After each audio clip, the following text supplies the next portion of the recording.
لما ابوك يجيله زهايمر. واد يا خالد، ابوك جاله زهايمر، خلي بالك منه واتقي الله فيه.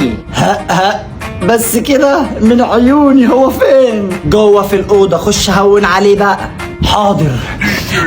ابويا بعد اذنك هات 100 جنيه فلوس الدرس. مش فالح غير في الفلوس. خد. ابويا هات 100 جنيه فلوس الدرس. ايوه مش فالح انت غير في الفلوس، فلوس فلوس وبس. خد. هوب، دي شكلها هتلعب. ابويا ممكن تديني 100 جنيه فلوس الدرس؟ حاضر يا عم، بس ياكش تذاكر.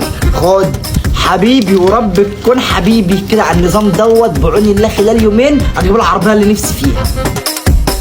الف الف مبروك يا حاج، الحمد لله ان ربنا تم شفاك والذاكره رجعت لك. ربنا يخليك ليا يا روحي، ما تحرمش منك ابدا. ابويا ممكن تديني 100 جنيه فلوس الدرس؟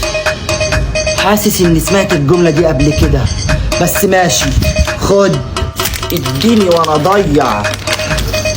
ابويا ممكن تديني 100 جنيه فلوس الدرس؟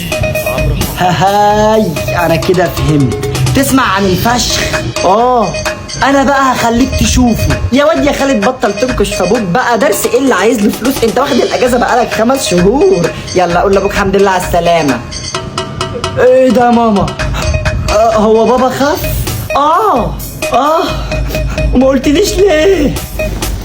ده انت